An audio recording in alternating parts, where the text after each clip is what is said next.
அவுது பில்லாஹி மினஷ் ஷைத்தானிர் ரஜீம். பிஸ்மில்லாஹிர் ரஹ்மானிர் ரஹீம். நஹ்மதுஹு வ நுஸல்லி அலா ரசூலில் கரீம். அம்மா பாத். அன்பார்ந்த சகோதர சகோதரிகளே, பெரியவர்களே, தாய்மார்களே, அல்லாஹ்வுடைய மிகப்பெரும் கிருபையினால் இந்த ரமலானுடைய ஒவ்வொரு இரவிலும் ரமலானை நினைவுபடுத்தக்கூடிய, நன்மைகளை அதிகரிக்கக்கூடிய சில சிற்றுரைகளை பார்த்து கொண்டு வருகிறோம். அந்த அடிப்படையில் கடைசி 10 நாட்களில் நேற்று இந்த கடைசி 10 நாளில் நம்ம என்ன பண்ணணும் அப்படின்னு பார்த்தோம். என்னென்னலாம் பண்ணணும் அப்படின்ட்டு. ஸோ இன்னையிலேருந்து அதில் ஒரு விஷயத்தையும் எடுத்து அதை எவ்வாறு இந்த 10 நாள்களில் பயன்படுத்துவது என்பதை பார்ப்போம்.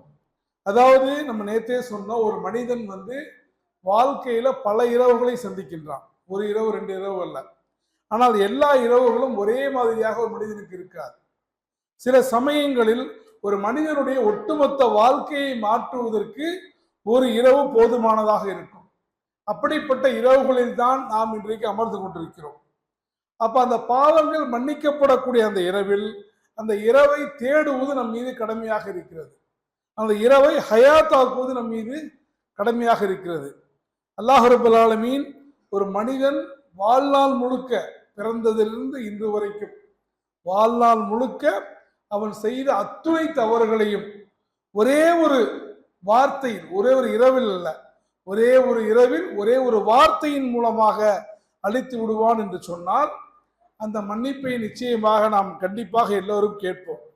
அதனால்தான் நான் நேற்றே சொன்னதை போல கடைசி 10 நாட்களில் ஓதுவதற்காக விசேஷமாக பெருமானார் ஸல்லல்லாஹு அலைஹி வஸல்லம் அவர்கள் நமக்கு ஒரு சிறிய துவாவை கற்றுக் கொடுத்தார்கள். அதாவது இஸ்லாத்தில் நிறைய பெரிய துவாக்கள் இருக்கு. துவாக்களை மனனம் செய்வதற்கு நமக்கு கஷ்டமாக இருக்கும். நம்ம சூரத்துல் சூறாவெல்லாம் நம்ம மனனம் செய்யணும்னா ரொம்ப கஷ்டப்படுவோம். ஆனால் அம்ம ஜுஸ்ஸூல ரொம்ப சின்ன சின்ன சூறாக்கள்.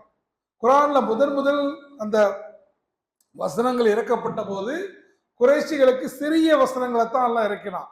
எதுக்குன்னா அந்த சிறிய வசனங்களாக இருந்தாலும் அது ரொம்ப பவர்ஃபுல்லான வசனங்களாக இருந்தது.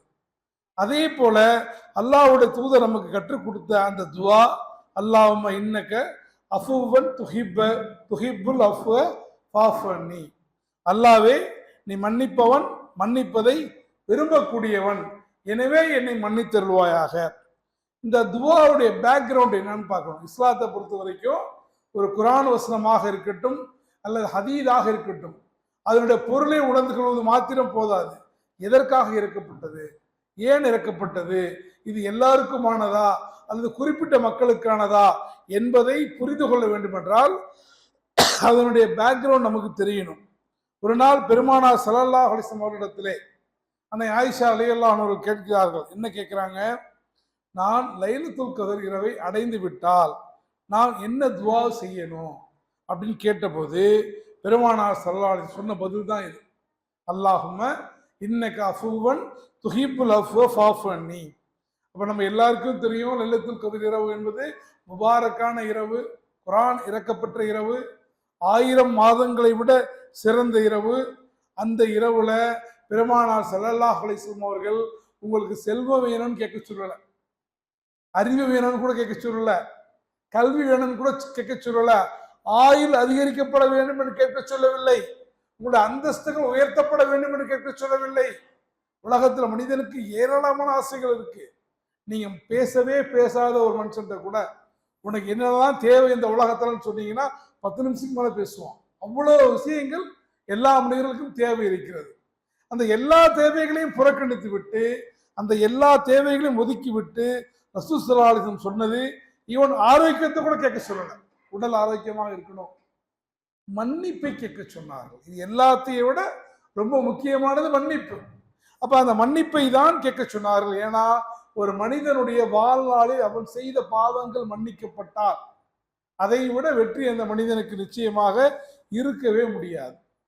அப்ப இந்த துவால சின்ன துவா, ரொம்ப சின்ன துவா, இது எல்லாராலும் ஈஸியா குழந்தைகளால் கூட மனனம் செய்யப்படக்கூடிய துவா. இதுவும் அல்லாஹ் மிகப்பெரிய கருணையாளன் என்பதற்கு ஒரு பெரிய எடுத்துக்காட்டு. அல்லாஹ் இப்ப லைலத்துல் கத்ர்ல ஒரு 12 லைனுக்குள்ள ஒரு துவாவை கொடுத்து இதைத்தான் நீங்க ஓதணும்னு சொன்னா ஓய்த்தான் ஆகணும். நம்ம அல்லாஹ் கஷ்டப்படுத்தல, பார்த்தீங்க, அது கூட அல்லாஹ் கஷ்டப்படுத்தல. இதுக்கு அரபி தெரிஞ்சிருக்கணும் கூட அவசியம் கிடையாது. ஈஸியாக மனனம் செய்யக்கூடிய அளவுக்கு அல்லாஹ்வுடைய ஒவ்வொரு விஷயத்தையும் குதிரத்தோடு நம்ம உள்நோக்கி பார்த்தா அந்த எல்லா விஷயங்கள்லையுமே அல்லாஹ்வோட அருள் நம்ம பார்க்கலாம். அப்ப இதுல அந்த வார்த்தை அஃபு அப்படிங்கிற வார்த்தையை அல்லாஹ் பயன்படுத்துறான். அஃபு என்பது ஒரு சாதாரண மன்னிப்பு அல்ல. இப்ப மனிதர்கள் இருக்கிறோம், அவ்வளவு சீக்கிரத்துல ஒரு மனுஷன் இன்னொரு மனுஷனுடைய பாவத்தை மன்னிக்க மாட்டான். அப்படியே ஒருவேளை பெரிய மனுஷனா மன்னிச்சுட்டா கூட மன்னிப்பானே தவிர மறக்க மாட்டான். உண்மையா இல்லையா? மன்னிச்சிருவான், ஆனா மனசுக்குள்ள அது இருக்கும். மன்னித்து விட்டேன் என்று சொல்லுவான், அவன் உண்மையிலே மன்னிச்சிருவான், ஏதோ ஒரு தப்பு செஞ்சிருவான், மன்னிச்சிருவான். ஆனா அந்த நினைவுகள் அவனுடைய உள்ளத்துல வடுவாக இருந்து கொண்டிருக்கும். அந்த நினைவு என்னைக்கு வேணா என்ன வரலாம், பேக் ஆகலாம். அவன் அப்போதைக்கு மன்னித்து விட்டாலும் கூட பின்னால் ஏதாவது பிரச்சனை வரக்குள்ள அந்த மனசு அடி மனசுலேருந்து அந்த எண்ணம் வரும். இல்ல அவன் மன்னித்து விட்டாலும் கூட யார் தப்பு செஞ்சானோ அவன் இவரை பார்க்கக்குள்ளலாம் ஒரு ஒரு வெக்கத்துல என்ன பண்ணுவான், தலை குனிவானா இல்லையா? தலை குனிவான். ஏன்னா நம்ம அந்த பாவம் அவனுக்கு செஞ்சுக்கிறோமே. அவன் மன்னிச்சிட்டான், பட் இருந்தாலும் அவன் மனசுல அவன் ஞாபகத்துல அது இருக்குமே. பட் அல்லாஹ் சொல்லக்கூடிய மன்னிப்பு அப்படிப்பட்டதில்லை. இதான் அல்லாஹ்வுக்கும் மனிதர்களுக்கும் உள்ள வித்தியாசம். அல்லாஹ்வுடைய மன்னிப்பு என்பது ஒரு பலகையில நீங்க ஏதாவது எழுதுறீங்கன்னு வச்சுங்க, அந்த பலகையில எழுதியவுடன் எப்படி அழித்து விட்டால் அந்த எழுத்து இருந்ததற்கான அடையாளமே இல்லாமல் போய்விடுமோ. இப்ப இந்த எரேசர் போர்டுலாம் வந்திருக்கு, சின்ன பிள்ளைங்க எழுதுவாங்க, எழுதிட்டு என்ன பண்ணுவாங்க, எரேசர்ல அடிச்சிருவாங்க. அவங்க எழுதுவதற்கான அடையாளமே இருக்காது. நம்ம அந்த கடற்கரையில போகக்குள்ள மணல்ல எழுதுவோம், அந்த தண்ணி வந்து என்ன பண்றோம், அந்த இதை அடிச்சுட்டு போயிடும், நம்ம எழுதுவதற்கான அடையாளமே இருக்காது. அதே போல இங்க பாவங்கள் மன்னிக்கப்படுவது என்பது அல்லாஹ் அஃபு என்ற வார்த்தை இங்க என்ன பயன்படுத்தப்படும்னா, பாவம் மன்னிக்கப்படுவது மட்டுமல்ல, அந்த பாவத்தை நீங்கள் செய்ததற்கான தடையுமே அளிக்கப்பட்டு விடும். அல்லாஹ்வுடைய கருணையை பார்த்தீங்களா? நீங்கள் அந்த பாவத்தை இப்போ நீங்க வந்து கூகுள் போறீங்க, ஏதோ தவறான ஒரு இணையதளத்துக்கு போறீங்க அப்படின்னா நீங்க டெலீட் பண்ணிட்டா கூட அது ஐடி நாலேஜ் உள்ளவங்களால அதை ரிட்ராக்ட் பண்ண முடியும், அதை திருப்பி எடுக்க முடியும். அப்படி அல்ல அல்லாஹ் சொல்லக்கூடிய மன்னிப்பு. நீங்கள் அப்படி ஒரு பாவம் செய்ததற்கான தடையுமே இல்லாமல் அல்லாஹ் அதை முழுவதுமாக அழித்து விடுவான். அல்லாஹ் அந்த பதிவையே நீக்கிடுவான். அந்த உங்களுக்கு கொடுக்கப்படக்கூடிய பட்டோலையில நீங்கள் செய்த தீமைகள் பட்டியல் வராது. இன்னும் கேட்டா அதுக்கு மாற்றமாக நீங்க செய்யாத நன்மைகள் எல்லாம் இருக்கும்.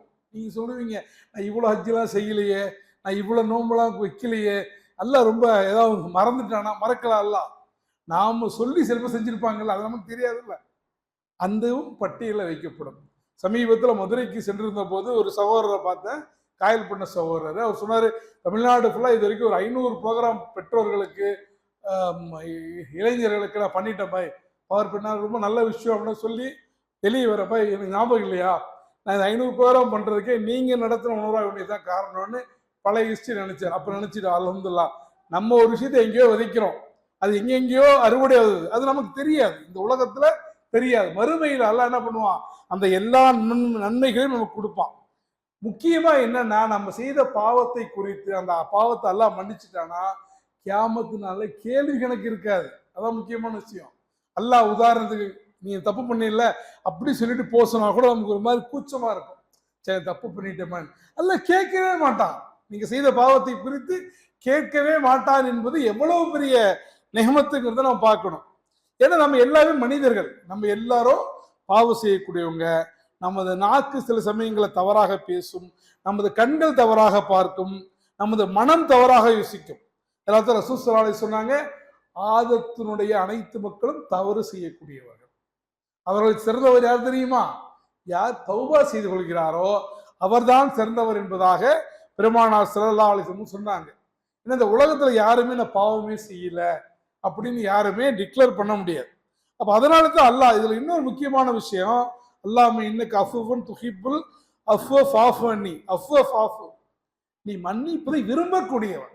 முக்கியமா மன்னிக்கிறது அல்லாஹ்வுக்கு பிடிக்கும், அல்லாஹ் பிடிச்சு செய்யறான் அதை, அதனால எனக்கு மன்னிச்சிரு. எப்படி ரசூல் ஸல்லல்லாஹு அலைஹி வஸல்லம் தௌபாக்கு ஒரு உதாரணம் சொன்னாங்கல்ல, ஒரு மனிதன் பாலைவனத்துல போறான், பிரயாணத்துல அவனுடைய உணவு உடை எல்லா சாதனத்தையும் எடுத்துக்கொண்டு பிரயாணம் செய்து கொண்டிருக்கிறான்.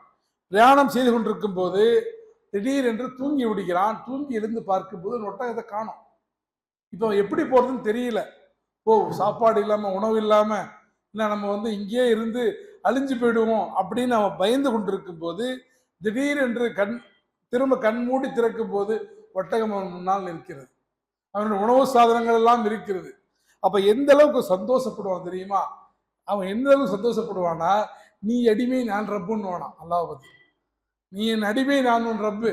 அவன் எவ்வளவு சந்தோஷப்படுவானோ அதை விட அதிகமாக அல்லாஹ் ரப்புல் ஆலமீன் தன்னிடத்திலே தவறு செய்துவிட்டு அதுக்கு பாவ மன்னிப்பு கேட்கக்கூடிய அடியானை பார்த்து அல்லாஹு தஆலா சந்தோஷப்படுகிறான் என்பதாக பெருமானார் ஸல்லல்லாஹு அலைஹி வஸல்லம் சொன்னாங்க. அது மட்டுமல்ல, இது லைலத்துல் கத்ர், இந்த 1000 மாதங்களை விட சிறந்த இந்த இரவுல நாம் இந்த துவாவை கேட்பதன் மூலமாக நம்முடைய பாவங்கள் மன்னிக்கப்படும், நமது வாழ்க்கை மாறும், நமது இறுதி முடிவு. அல்லாஹ் குர்ஆன்ல சொல்றால, நீங்கள் முஸ்லீம்களாக அன்றி மரணிக்க வேண்டாம். நாம் முஸ்லீமாக வாழ்றது ஒரு பாக்கியம்னா அதை விட பெரிய பாக்கியம் நம்முடைய மரணம் முஸ்லீமுடைய மரணமாக இருக்க வேண்டும். அதை நம்ம என்ன பண்ணிக்கலாம், இறைவனிடத்துல நம்ம என்ஷூர் பண்ணிக்கலாம். கடைசியாக நினைத்து பாருங்கள், கடந்த ரமலான்ல இதே பள்ளியில இருந்தவர்களை சிலர் இன்றைக்கு உயிரோடு இல்லை, அவங்க கபூர்ல இருக்கிறாங்க. அவங்களும் நினைச்சிருப்பாங்க, நம்ம இந்த ரமலானை சரியா பயன்படுத்தல, இந்த ரமலானை இன்னும் நல்லபடியா பயன்படுத்திருக்கலாம், இன்ஷா அல்லாஹ் அடுத்த ரமலான்ல நான் சரியா அந்த ரமலானை பயன்படுத்துவோம் அவங்க நினைச்சிருப்பாங்க. ஆனா இன்னைக்கு அவங்க உயிரோடு இல்லை. இது ஒரு சில நேரங்கள்ல நமக்கும் அப்படிப்பட்ட சூழல்கள் வரலாம்.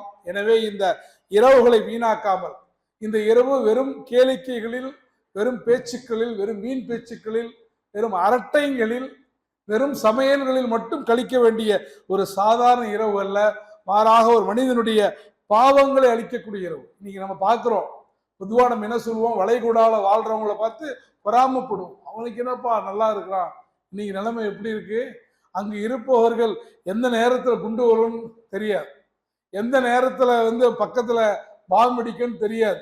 அந்த சூழ்நிலையில் இன்றைக்கு அவர்கள் நம்மை விட வசதி இருக்கு, ஆனா என்ன ஆகும் தெரியாத ஒரு சூழல். அதெல்லாம் நம்மளை அப்படிலாம் வச்சில்ல, நிம்மதியாக ரிலாக்ஸ்டாக ஒரு ஏசி இடத்துல உட்கார்ந்து கொண்டு ரிலாக்ஸா அல்லாஹ்வை தொழக்கூடிய ஒரு பாக்கியத்தை அல்லாஹ் கொடுத்திருக்கிறான். எனவே இந்த நாட்கள்ல அதிகமாக அல்லாஹும்ம இன்னக அஃபுவன் துஹிப்புல் அஃப்வ ஃபாஃபு அன்னி உணர்ந்து சொல்லணும். சும்மா ஏதோ கடமைக்கு ஏதோ மனப்பாடம் சொல்ற மாதிரி 100 தடவை சொன்ன நன்மை அது அல்ல முக்கியம். அதை உணர்ந்து அல்லாஹ்வை நீ மன்னிப்பவன், நீ மன்னிப்பதை விரும்பக்கூடியவன், எனவே எங்களுடைய பாவங்களை மன்னிப்பாயாக என்று இறைவனிடத்தில் என்ன பண்ணணும், நாம் துவா கேட்க வேண்டும். நாம இன்னைக்கு நம்முடைய நல்ல செயல்கள் இருக்கும், அந்த நல்ல செயல்களை அல்லாஹ் பொருந்தி கொள்ள வேண்டும். நம்முடைய தவறுகள் சில பாவங்களை நாம மனசால நினைக்கிறதுக்கே கூச்சமா இருக்கும், அந்த அளவுக்கு சில மோசமான தவறுகளை செய்திருப்போம். அதையெல்லாம் இறைவனிடத்தில் கேட்டு இறைவன் மன்னிப்பதை விரும்பக்கூடியவனாக இருக்கிறான். எனவே இறைவனிடத்தில் நம்ம அதிகமா என்ன கேட்கணும், நாங்கள் தெரிந்து செய்த பாவங்களையும் தெரியாமல் செய்த பாவங்களையும் இறைவா மன்னிப்பாயாக, எங்களுடைய பெற்றோர்களை மன்னிப்பாயாக, அவர்களுடைய கபறுகளை ஜன்னத்துடைய தோட்டமாக மாற்றி விடுவாயாக, இந்த ரமலானிலே நாங்கள் செய்த நோன்பையும் தொழுகையும் துவாவையும் ஏற்றுக்கொள்வாயாக, லைலத்துல் கதரை அடையக்கூடிய அந்த பாக்கியத்தை, லைலத்துல் கதருடைய நன்மையை எங்களுக்கு வழங்குவாயாக, எங்களை நரகத்திலிருந்து விடுவிப்பாயாக, எங்களுடைய பிச்சிலங்களை, எங்களுடைய குழந்தைகளை, அடுத்த தலைமுறைகளை எங்களை விட இன்னும் அதிகமான ஈமான் கொண்டவர்களாக, எங்களுடைய குடும்பங்களை இஸ்லாத்தில் உறுதியாக என்ற எல்லா காலத்திலும் கடைசி வரைக்கும் எங்களுடைய இறுதி மூச்சு என்பது இஸ்லாத்தின் அடிப்படையிலே இருக்கக்கூடிய பாக்கியத்தை தருவாயாக. குறிப்பாக எங்களுடைய இறுதி நேரத்திலே லா இலாஹா இல்லல்லாஹ் என்ற கலிமாவை சொல்லக்கூடிய பாக்கியத்தை எங்களுக்கு தருவாயாக. ஜன்னத்துல் ஃபிர்தௌஸிலே எந்த பெருமானாரை நேசிக்கிறோமோ அந்த பெருமானாரோடு எழுப்பப்படக்கூடிய பாக்கியத்தை எங்களுக்கு தருவாயாக. என்ற கடைசி 10 நாட்கள் அதிகமாக உங்களோடு சுற்றி கொள்ளாமல், உங்கள் குடும்பத்தோடு சுற்றிக்காம, சமுதாயத்துக்காக இன்னைக்கு உலகெங்கிலும் என்ன பண்றாங்க, கஷ்டப்பட்டு இருக்கிறாங்க. இன்னைக்கு அவர்கள் பெருநாள் கொண்டாட கூட முடியாத அளவுக்கு தினந்தோறும் என்ன ஆகும்னு தெரியல, அடுத்து அவருடைய சூழல் என்ன ஆகும்னு தெரியல. நமக்கு தெரிந்தவர்களே பல பேர் என்ன பண்றாங்க, சிக்கொண்டு கிடக்கிறார்கள். எனவே இந்த போர் மேகங்கள் எல்லாம் மறைந்து எல்லா மக்களும் சுபிட்சமான ஒரு வாழ்க்கையை வாழ வேண்டும் என்று இந்த கடைசி 10 நாட்கள்ல நாம நெஞ்சுருகி துவா கேட்போம். அல்லாஹ் ரபுல் ஆலமீன் நம்முடைய துவாக்களை ஏற்றுக்கொண்டு அவர்களுக்கும் ஒரு அமைதியான ஒரு நிலைமையை தந்து நம்முடைய துவாக்களை ஏற்றுக்கொண்டு நமக்கும் ஒரு நல்ல முடிவை, நல்ல இறுதி முடிவை அல்லாஹ் ரபுல் ஆலமீன் தருவான். அப்படிப்பட்ட பாக்கியத்தை எல்லாம் அல்லாஹ் இந்த ரமலானிலே, இந்த கடைசி 10 நாளிலே தருவதற்கு துவா செய்ய தூண்டியவனாக இந்த சிற்றுரை நிறைவு செய்கிறேன். வாஹிருதாவான அல்ஹம்துலில்லாஹி ரப்பில் ஆலமீன். அஸ்ஸலாமு அலைக்கும் வரஹ்மத்துல்லாஹி வபரகாத்துஹு.